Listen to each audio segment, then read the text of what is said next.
नृसिंहं भीषणं भद्रं मृत्यो नमाम्यहं मृत्यो नमाम्यहं सर्वतोमुखं ज्वलन्तं सर्वतोमुखं नृसिंहभगवान् की जय। श्री राम राम रामेति रमे रामे मनोरमे सहस्रनाम तत्तुल्यं मनाम वरानने। श्री राम राम रामेति रमे रामे मनोरमे यज्ञेशाच्युत गोविन्द माधवानन्द केशव कृष्ण विष्णु ऋषिकेश वासुदेवा नमोस्तुते वासुदेवा नमोस्तुते। कृष्ण भगवान की जय। रंगनाथ भगवान की जय। अयोध्या गया पुष्करम आलग्राम गिरिनिषेव्य रमते रामानुजोऽयं मुनिः।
क्षेमंकराय सर्वेषां श्रीरंगेशाय मंगलम्।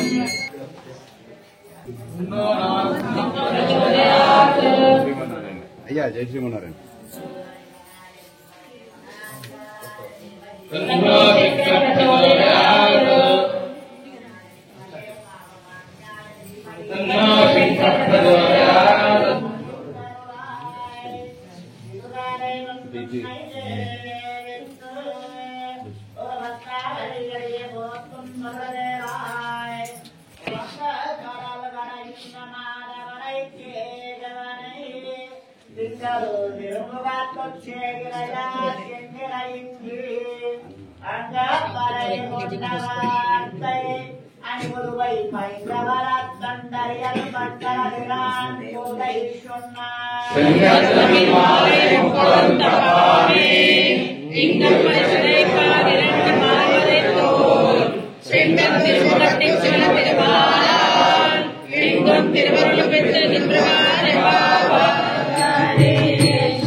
Bye.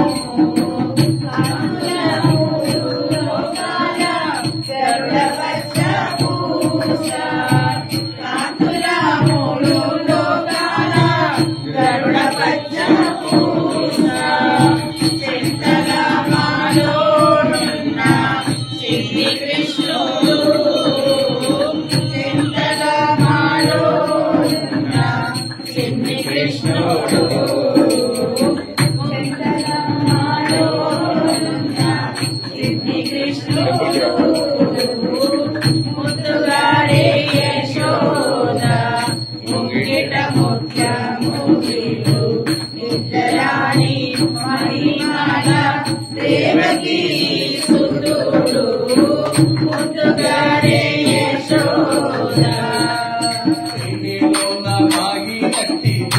మామిడి పండ్ల కన్నా మధురం మధురమయ వెంకన్న నీ నామమే మధురమయ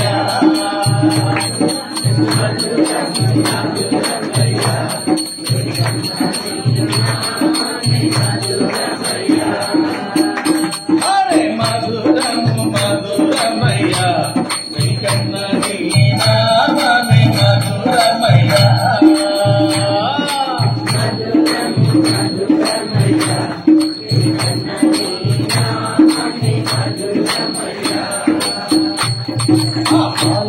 మీ గడల కన్నా పంచదార చిలకల కన్నా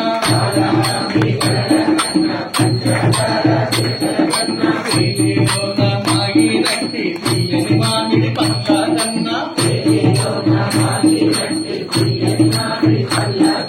మధురము మధురమయ్య వెంకన్న నీ నామమే మధురమయ్య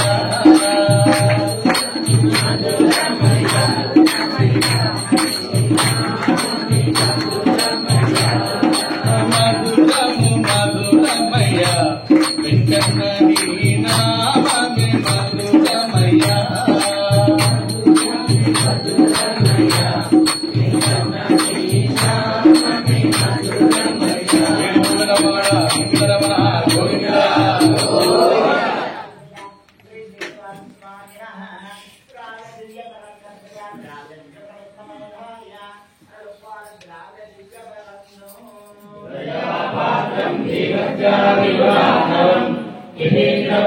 వందే అన్యజామాతరం ముని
మాసోత్సవంలో నేడు 3వ రోజు చాలా అద్భుతమైనటువంటి పాట, స్వామివారిని అద్భుతంగా వర్ణన చేసినటువంటి పాట ఇవాళ.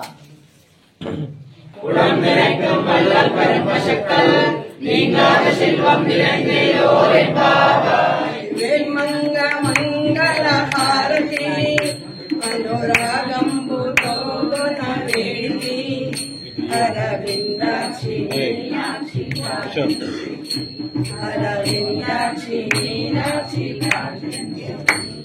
మనస బత్తాయి దానిమ్మ పళ్ళు మంగళ హారతి అనురాగంబుతో వేడి అరవిందాక్షి మీనాక్షి ప్రార్థించింది అరవిందాక్షి మీనాక్షి ప్రార్థించింది. కృష్ణవేణి తీరమున్నది, కట్టుకోవే కంచి పట్టు తీరలున్నది. ఆనవాడ కృష్ణవేణి తీరమున్నది, కట్టుకోను కంచి పట్టు తీరలున్నది. ఆ పైన మందార పువ్వులున్నది, ఆ పైన మందార పువ్వులున్నది. నీకోసమే అవి వేచి ఉన్నది, నీకోసమే అవి వేచి ఉన్నది.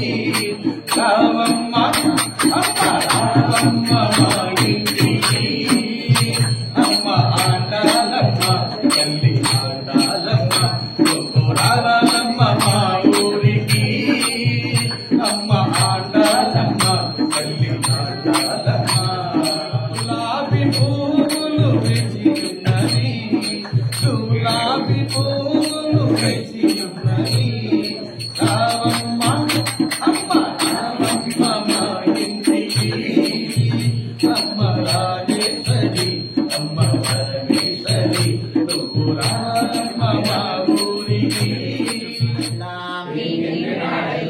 திங்கள் உம்மாரி பெய்து ஓங்கு பெரும் சென்னல் ஊடு கயலுகலாம் ஓங்கு வளையப்போதில் பொறிவண்டு கண்படுப்பான் ஏங்காதே கிரிந்து சீர்த்த முளை பத்தி வாங்கக்குடம் நிறைக்கும் வள்ளல் பெரும் பசுக்கள் நீங்காத செல்வம் நிறைந்தேலோ ஓங்கியுலகலந்த உத்தமன் பேருபாடி நாங்கள் நம்பாவைக்கு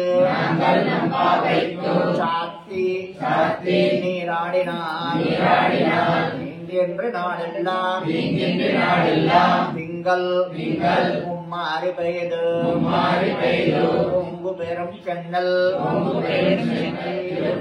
பல்பதியம் இன்னிசையான் ஆடிக் கொடுத்தார் பாமாலை பூமாலை குடிக் கொடுத்தாலை சொல்லு குடிக் கொடுத்தார் கொடியே பாவை பாடி அருள வல்லார் நாடினே எங்கடவர்க்கு விதி என்ன விம்மாத்தம் நாங்கடவா அன்னமே ஆண்டாள் திவ்யா கொடைகளே சரணம் ஜெய் ஸ்ரீமன்னாராயண ஓம் அஸ்மத்குருभ्यो நமः ஸ்ரீமதே ராமானுஜாய நமः ஓம் ஸ்ரீ கோதாதேவ்யை நமः ஓம் ஸ்ரீ சுதர்ஷனஹேதராஜாய நமः ఓం శ్రీ ధర్మపురి లక్ష్మీనరసింహ పరబ్రహ్మణే నమః. భాగవత గోత్రి అలంకరించినటువంటి భాగవతోత్తమనందరికీ కూడా దాసానుదాసుడు అమ్మ శరణదాసుడు మీ అందరికీ ఆచార్యుల అమ్మవారి స్వామివారి యొక్క పరిపూర్ణ కృపాకటాక్షాలు ఉండాలని కోరుకుంటూ జై శ్రీమన్నారాయణ. ప్రియ భగవద్బంధువులారా, ధనుర్మాహోత్సవంలో నేడు 3వ రోజు. ఈరోజు అమ్మవారు స్వామివారి యొక్క గుణగణాలను కీర్తిస్తూ ఈరోజు పాట పాడింది అమ్మవారు. ఓంగి వెలగలంద ఉత్తమని పేరు పాడే. ఎట్లా పెరగానట, ఉత్తమమైనటువంటి పేరు వచ్చేటట్టు మన మానవ జన్మను సార్థకం చేసుకోవాలట. ఒక మనిషి మంచివాడా కాదా అనేది ఎప్పుడు తెలుస్తుందండి? రైట్, చనిపోయిన తర్వాత తెలుస్తుంది. చనిపోయిండు అంటే అయ్యో పాపం చనిపోయినా చాలా మంచివాడు, చాలా మంచి పనులు చేసిండు, అవి ఇవి అని చెప్పేసి ఆయన యొక్క యాత్రలో కూడా విశేషంగా పాల్గొంటారు. ఇక దుర్మార్గుడు అనుకో, ఈడ పోయిందిరా అని అనుకుంటారు. అక్కడనే మరి వీడు స్వర్గం పోతాడా నరకం పోతాడా అనేది అక్కడనే ఫైనల్ అయిపోతుందండి. ఎక్కడో కాదు, కలియుగంలోనే ఇక్కడ భూమి మీదనే వీడు ఎక్కడికి వరకు పోతాడు ఏం కదా, మళ్ళీ వచ్చి పేడల పురుగులాగా పుడతాడా మరి ఏందనేది ఇక్కడనే డిసైడ్ అయిపోతాడు అనమాట. అందుకొరకు బ్రతికితే ఎలా బతకాలి, మంచి పేరు వచ్చేటట్టే బ్రతకాలి. అందుకని అమ్మవారి ఇక్కడ ఏం చెప్తుంది, ఓం ఇవ్వగలంద ఉత్తమన్ పేరు పాడి, ఉత్తమన్ పేరు పాడి, ఆ విధంగా బ్రతకాలన్నట. ఇక్కడ అట్లాంటి వాడు ఒకడు ఉన్నాడు పూర్వకాలంలో. వాడు ఏం పేరు మంచిగానే వచ్చింది, కానీ వానికి ఏమైతుందంటే పేరు వచ్చేసరికి అహంకార మమకారాలు పెరిగిపోయినాయి. అది వచ్చేసరికి ఉన్నదంతా పోతుంది, ఎంత సంపాదించిందంతా కూడా పోతుందన్నమాట. అట్లాంటి వాడు బలి చక్రవర్తి. వీడు రాక్షసుడే, కానీ వీడికి కొన్ని మంచి గుణాలు ఉన్నాయి. ఏమిటి అంటే దాన గుణం ఉన్నది. ఎవడు వచ్చి ఏది అడిగినా, ఏ రాత్రి ఏది వచ్చి అడిగినా గాని ఇచ్చే గుణం గలది ఈ బలి చక్రవర్తికి. దాంతో ఏమైతుంది అంటే నా అంత గొప్పవాడు లేడు, దాన గుణంలో నా అంత గొప్పవాడు లేడు అనేటువంటి ఒక అహంకారం మమకారాలు వచ్చేసినాయి. రాగానే ఇంకేమున్నది, అంతా మళ్ళీ ఆ రూట్ అంతా చేంజ్ అవుతుంది అన్నమాట. మంచి రూట్లో పోయేటోడంతా కూడా చెడు రూట్లోకి వస్తూ ఉన్నాడు. అయితే స్వామివారు చూస్తాడట, అరే మరి వీని ఎట్లా సంహరించాలి, మరి సంహరిద్దామంటే వీని దగ్గర ఏమీ లేదు, మంచి దాన గుణం ఉన్నది, ఏం చేయాలి వీని, ఎట్లయినా వీని అణచాలని చెప్పేసి స్వామివారు నిర్ణయం చేసుకుంటాడు. ఈ అవతారం ఎత్తాలి కదా, మళ్ళా ఎక్కడనో పుట్టాలి ఇక స్వామి. ఎవరి కొరకు? ఒక భక్తుడు, వాడు ఎప్పుడు వాడికి ఏం పని ఉంటాయంటే వాడి సింహాసనం కూడా ఆక్రమిస్తాడా అని చూస్తూ ఉంటాడు. వాడి సింహాసనమే కావాలి, వానికి ఏం అవసరం లేదు. వాడెవడు? ఇంద్రుడు. ఎప్పుడు వాడి సింహాసనం ఎవడో వస్తాడో రాక్షసుడు ఆక్రమిస్తూనే ఉంటాడు. పాపం ఆ ఇంద్రుడు పోయి శ్రీ మహావిష్ణువును ప్రార్థిస్తాడు, అయ్యా ఇట్లా బలి చక్రవర్తి నా మీద యుద్ధం వచ్చేసింది, నా సింహాసనాన్ని ఆక్రమించిండు, నా రాజ్యాన్ని ఆక్రమించిండు, అయ్యా మీరే కాపాడాలి, ఆయనకి ఇదే పని ఉన్నది, వీడు రావాలి, జన్మ మెత్తాలి, మళ్ళా అవతారం ఎత్తాలి, ఆ రాక్షసుని చంపాలి, ఆ పదవి వాళ్ళకి ఇచ్చేయాలి ఇంద్రుడికి. ఇదే మరి పాపం శ్రీ మహావిష్ణువుకి. సరే అన్నాడు కదా అని చెప్పేసి, సరే నాన్న నీకు నీ కోరిక నెరవేరుస్తా అని చెప్పేసి ఒక తల్లి తను గొప్ప తపస్సు చేస్తాడు. ఇద్దరు భార్యాభర్తలు తపస్సు చేస్తే వాళ్ళు ఏం కోరుకుంటారంటే, నాకు నీవు సంతానంగా రావాలి అని కోరుకుంటారు. అప్పుడు ఆ స్వామి వాళ్ళకు వరమిస్తాడు. 3 సార్ల అంటే 3 సార్ల మీ గర్భంలో నేను వస్తాను. 1 వామనమూర్తిగా, 2 రామచంద్రునిగా, 3వది శ్రీకృష్ణ పరమాత్మగా 3 అవతారాలు. భక్తుడు అడిగిన గనక స్వామి గర్భంలోకి వస్తాడనమాట. ఆ విధంగా మొట్టమొదలు వామనమూర్తి వచ్చాడు. ఆయన 9 నెలలు గర్భంలో ఉన్నాడు. చూడండి, 9 నెలలు గర్భంలో ఎట్లా ఉంటది అంటే నెత్తురు, చీము, నెత్తురు అసలు చాలా దుర్గంధంగా ఉంటది. అయినా 9 నెలలు ఆ గర్భంలో ఉండి తను బయటకు వస్తాడు. వచ్చిన తర్వాత ఈ వామనమూర్తి ఎట్లా ఉంటాడంటే, రాగానే చిన్నపిల్లడుగా ఉన్నాడు, రాగానే కొద్ది కొద్దిగా వెలుగుతూనే ఉన్నాడు, అంటే గంటకు వెలుగుతూనే ఉన్నాడు. స్వామి పెరిగేసిండు, 8 సంవత్సరాల లాగా వచ్చిండు. రాగానే ఆ తండ్రి గారు వడుగు చేస్తాడు. చిన్న అష్టమ అంటే 8 సంవత్సరాలు రాగానే ఏం చేయాలి అంటే, బ్రాహ్మణ అవతారం రావడానికి, బ్రాహ్మణోత్తముగా కావాలంటే యజ్ఞోపవీత ధారణ చెయ్యాలి. వడక లగ్నం అని చేస్తారు, ఉపనయనము. ఆ ఉపనయనం చేస్తాడు, గురుపదేశం చేస్తాడు, అయిపోతుంది. ఇక్కడ బలి చక్రవర్తి అదే సమయంలో అశ్వమేధ యాగం చేస్తున్నాడు, చాలా పెద్ద ఎత్తున చేస్తున్నాడు. ఇక ఎంతమంది వస్తున్నారంటే లక్షల మంది వస్తున్నారు. వచ్చిన వాళ్ళందరికీ ఏదంటే అది అన్ని అరేంజ్ చేసిండు, ఏది కాదనవద్దు అని అందరికి చెప్పిండు. కార్యక్రమం నడుస్తూ ఉన్నది. ఈ వామనమూర్తి ఇంకేమిటి, భిక్షాటన బయలుదేరాడు. ఉపనయనం అయిన తర్వాత భిక్షాటన చేస్తారనమాట. మొట్టమొదలు తల్లి దగ్గర భిక్ష తీసుకుంటాడు, తర్వాత తండ్రి దగ్గర, తర్వాత గురువు దగ్గర. ఈ విధంగా తీసుకొని ఎక్కడికి బయలుదేరాడు? ఉఠావుటిన బలి చక్రవర్తి రాజ్యానికి బయలుదేరాడు. వెళ్ళిండు. ఇంకేంటిది, పెద్ద ఒక ఏం లేకున్నా గానీ ఒక 100 ఎకరాల స్థలంలో ఆయన కార్యక్రమం చేస్తున్నాడు. ఈయన అందులోకి ఎంటర్ అయ్యిండు. ఈయన అడగబెట్టడం ఆలస్యము లేదు. అక్కడ బలి చక్రవర్తికి ఒక గురువు ఉంటాడు, శుక్రాచార్యుడు అని పేరు. గురువులు ఎట్లా ఉంటారంటే శిష్యులకి ఏదైనా ఆపద వస్తుందా అంటే మొదలు గురువుకే పోతుందట సిగ్నల్స్. అది శుక్రాచార్యుడికి సిగ్నల్స్ పోయినాయి. అరే వస్తున్నారా ఎవడో స్వామిగా మరి అవతారం ఏదో ఎత్తుకొని వస్తున్నాడు, మరి బలి చక్రవర్తిని ఏం చేస్తాడు, నా శిష్యుని ఏం చేస్తాడని అప్పుడే సిగ్నల్ పోతుంది. ఇక శుక్రాచార్యుడికి అక్కడ యాగం మీద కాన్సన్ట్రేషన్ లేదు, వేరే వాళ్ళకి అప్పయిపిండు, తిరుగుతున్నాడు ఏమిటిది అని. సరే ఈ చిన్నగా ఎట్లా ఉన్నాడట అంటే వామనమూర్తి ఎంత అందంగా ఉన్నాడట అంటే అసలు వర్ణాతీతమట. ఆయన అందాన్ని చూస్తూనే ఉన్నారట దేవతలందరూ కూడా. అంత అందంగా ఉంటాడట. చిన్నగా పొట్టిగా ఉంటాడు, 3 అడుగులు. స్వామి వచ్చిండు మంచిగా ఛత్రము, తర్వాత కమండలము అవన్నీ పట్టుకొని వచ్చాడు.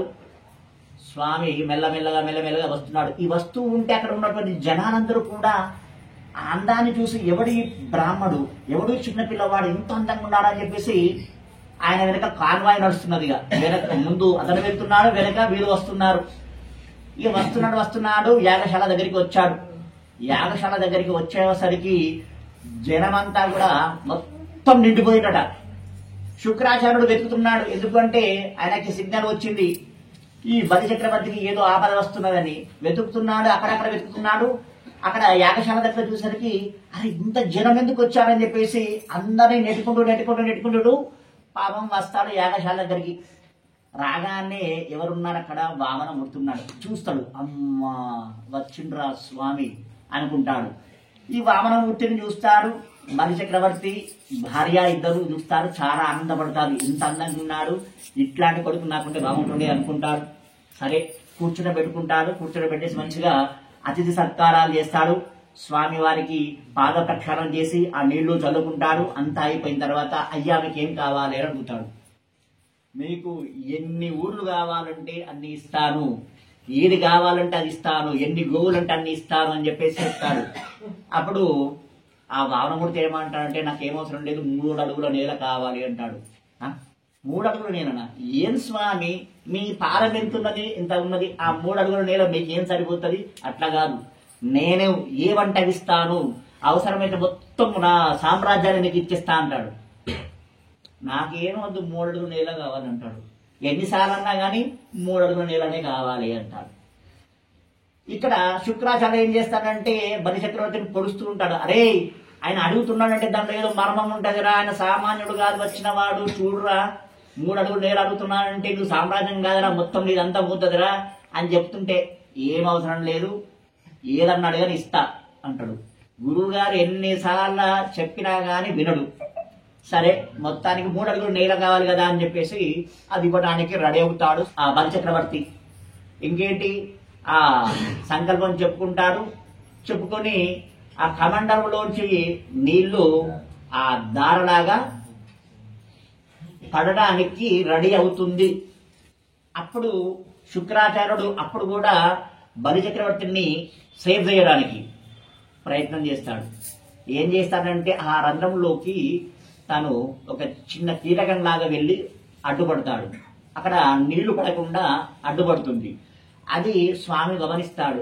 వీడు ఇట్లా వేస్తున్నాడా అని చెప్పేసి ఒక దర్భపుల్లను తీసుకుని ఆ రంధ్రంలోకి పొడుస్తాడు. పొడవగానే శుక్రాచార్య కన్నునికి దెబ్బ తాకుతుంది. ఆయన బాధతోటి బయటకు వచ్చేస్తాడు. రాగానే ఆ ధార పడుతుంది. ఆ బలి చక్రవర్తి చేతిలో స్వామి చేతిలో పడుతుంది. ఎప్పుడైతే ఆ ధార నీటి ధార పడగానే అప్పుడు వామనమూర్తి కాస్త ఇంతింతయి బట్టుడింతయి అన్నట్టు ఇక పెరుగుతున్నాడు. బ్రహ్మలోకం దాకా పెరిగాడు. ఆకాశం దాటి బ్రహ్మలోకంకు పోయాడు. ఆ పాదం ఒక్కటే పోయింది బ్రహ్మలోకం దాకా. పోయేసరికి బ్రహ్మ ఆనందపడతాడు. అప్పుడు ఏం చేస్తాడు, బ్రహ్మ పాదాలు కడుగుతాడు. బ్రహ్మ కడిగిన పాదము అప్పుడు కడుగుతాడు వామనమూర్తి అవతారంలో. ఆ స్వామివారి పాదాలు కడుగుతాడు బ్రహ్మ. ఇంకేంటి, మొత్తం పైన ఉన్నటువంటి 12 లోకాలన్నీ కూడా స్వామి హ్యాండ్ ఓవర్ అయిపోయినాయి. ఇంకో పాదం తీసి భూమి మీద పెడతాడు కదా. 2 అడుగులు అయిపోయినాయి. మరి ఇంకొక అడుగు ఉన్నది. కింద 2 లోకాలు పైన 12 లోకాలు అయిపోయినాయి. ఏమున్నది? ఏమీ లేదు. అరే ఇంకొక అడుగు ఎట్లా పెట్టాలరా అంటే అప్పుడు బలి ఏమంటాడంటే, అయ్యా ఈ 2 నీ సొత్తే కావచ్చు, కానీ నేను కాదు కదా నీ సొత్తు. 3 అడుగు నా నెత్తి మీద పెట్టమని చెప్తాడు. నెత్తి మీద పెడతాడు. పెట్టేసి ఇంకేంది ఆ బలి చక్రవర్తిని పాతాళలోకంకి తొక్కేస్తాడు. పాతాళలోకంకి తొక్కేసాడంటే ఇక్కడ ఏం చేశాడనమాట, అహంకారం మమకారాలను తొక్కేశాడనమాట స్వామి. తొక్కేసి ఆ బలిని కిందికి పంపిస్తాడు. మరి స్వామి ఎవరి దగ్గర ఒక్క చిన్న సేవ తీసుకున్నా కానీ దానికి 100% 100 ఇంతలు ఇస్తాడట. 10 కాదు, 10 ఇంతలు కాదు, 100 ఇంతలు ఇస్తాడట. మరి ఇక్కడ బలి చక్రవర్తి దగ్గర 14 లోకాలు ఆ బలి చక్రవర్తిని కూడా తీసుకున్నారు. మరి ఆ రుణం ఉంటుంది స్వామికి. ఎప్పుడు కూడా రుణం ఉంచుకోడు స్వామి. ఏం చేస్తాడు, కింద పాతాళ లోకానికి అంతా కూడా ఆ పాతాళ లోకాల సామ్రాజ్యాన్ని కూడా అధిపతిని చేస్తాడు. అధిపతిని చేసి ఇంకా ఏం చేస్తాడు, స్వామి ఆ రాజ్యానికి కావలి ఉంటాడు, కాపలాదారుడుగా ఉంటాడు. 14 భువన భాండాలను ఏరేటువంటి స్వామి ఒకటి రాజ్యానికి అంటే ఒకటి ఇంటికి కావలిగా ఉంటున్నాడు. అంత గొప్పనేటువంటి మనసు ఎవరిది? పరమాత్మది. ఒకటి కొరకు అవతారం ఎత్తాడు. ఎంతండి? వామన అవతారం చిన్నగా. ఆయన ఎంత ఉంటాడట? 64 అడుగులు ఉంటాడట స్వామి. గొలుసు చూసుకోండి ఎంత దూరం ఉంటారు. ఎట్లా ఉంటాడట స్వామి? ముట్టడానికి కూడా సంశయం చేస్తుందట లక్ష్మీ అమ్మవారు. అంత మెత్తగా ఉంటాడట, అంత అందంగా ఉంటాడట. ఆ శేషుడి మీద పడుకుంటే శేషుడు కూడా చాలా ఇబ్బంది పడతాడట. ఎందుకంటే తను కదిలిండనుకో, ఆ కదిలితే స్వామివారి శరీరం ఎక్కడ కందిపోతుందో అన్నయి కదలకుండా అట్లనే ఉంటాడట శేషుడు, ఆదిశేషుడు. లక్ష్మీ అమ్మవారు పాదాలు ఒత్తుతూ ఉంటుంది. ఎలా ఒత్తుతుందట? అంటనట్టు. ఎందుకంటే మరి ముట్టుకుంటే ఎక్కడ కందిపోతాయో ఆ విధంగా ఉంటాడట స్వామి. అట్లాంటి స్వామి ఒకటి కొరకు 64 అడుగులు ఉన్న స్వామి 3 అడుగులకు వచ్చిండు. వచ్చి మళ్ళా 3 నుంచి మళ్ళా పెరిగిపోయిండు. ఆయనకేమవసరం ఉంది? మంచిగా చక్కగా పాలకడలో పడుకొని శేషాలపై పడుకొని ఉండొచ్చు కదా. ఎందుకు? భగవంతుడు భక్తుని ఏదైనా సరే ఇస్తాడట. అట్లా మనము కూడా ఆర్తితోటి భగవంతుని ప్రార్థన చేయాలి. నువ్వు వెండి బండ్లాలు, బంగారు బండ్లాలు, బంగారు హారతులు అవి ఏం అవసరం లేదు. ఆర్తి ఒక్కడే నిమిషము, ఒక్క సెకనే స్వామి అంటే చాలట. చూసుకుంటాడు. అద్భుతమైనటువంటి స్వామి ఒక నామానికే పడిపోతాడట. నారదుడు చాలా, ఆయనకు కూడా గర్వం వచ్చింది నారదుడికి. ఎప్పుడంటే 24 గంటలు నారాయణ నారాయణ అని తిరుగుతుంటాడు కదా. పోతాడు విష్ణు దగ్గరికి పోయి, అయ్యా నా అంత గొప్ప భక్తుడు లేడు అంటాడు. సరే ఏంద్రా కొత్తగా? అవును స్వామి, నేను 24 గంటలు కూడా నారాయణ నారాయణ నారాయణ అంటాడు. సరే రైట్, ఓకే నువ్వు అన్నావు కదా అని ఒక నిండు అంటే ఒక కుండలో నిండా పాలు పోసిస్తాడు. పోసి, అరే నువ్వు ఇక్కడ ఒక్కసారి ఒక ప్రదక్షిణ చేసి రారా బాబు అని చెప్తాడు పైన. సరే స్వామి అంటాడు. మొత్తానికైతే తిరిగి వస్తాడు. వచ్చిన తర్వాత అరే పాల చుక్క కింద పడ్డదారా అంటే, లేదు స్వామి ఒక్క చుక్క కూడా పడలేదు. మరి నా నామం ఎటువైందిరా? దృష్టి అంతా నాకు పాల మీదే ఉన్నది అయ్యా. అదే కింద చూపిస్తాడు. ఇంకా భూలోకంలో దూరరా చూస్తాడు. ఒక వ్యవసాయం చేసేటువంటి ఏమి చదువు రానబట్టి వాడు పొద్దున్నే లేస్తాడు, నారాయణ అంటాడు, స్నానం చేస్తాడు, మళ్ళా నారాయణ అంటాడు. ఇంకేంటి తన డ్యూటీ ఏంటిది? పొలం దున్నడానికి పోవాలి కదా. ఆ హాలం అంటే నాగలి బుధాన వేసుకుంటాడు, పోతాడు. ఆ పొలం దున్నేటప్పుడు ఒకసారి నారాయణ అంటాడు. మధ్యాహ్నం దాకా దున్నుతాడు. వాళ్ళ ఆవిడ వచ్చి తిండి పెడితే నారాయణని ముక్క ఒక తింటాడు. తిని మళ్ళీ పడుకుంటాడు. మళ్ళీ లేచి నారాయణ అంటాడు. వాడురా అసలైనటువంటి వాడు అని చెప్పాడు. అదన్నమాట. ఆర్తితోటి పిలిస్తే చాలు, అంతే. మనం చేసేటువంటి పూజ ఎట్లా ఉండాలి? చిత్తం శివుని మీద, చెప్పుడు భక్తి మీద ఉండద్దు. పూజ చేసుకుంటే చిత్తముతో చేసుకోండి. ఒక 2 నిమిషాలైనా పర్వాలేదు, చిత్తముతో చేసుకోండి. స్వామి నువ్వు ఏవి పెట్టినా ఏవి పెట్టకపోయినా అడగడు. కేవలం నీవు అయ్యా అంటే చాలట. ఆ విధంగా అమ్మవారు ఇవాళ వామనమూర్తి యొక్క అవతారాన్ని అద్భుతంగా వర్ణించింది. మనము కూడా ఆ వామనుని గురించి తెలుసుకున్నాం కనుక మన జన్మ కూడా ధన్యమైపోయింది.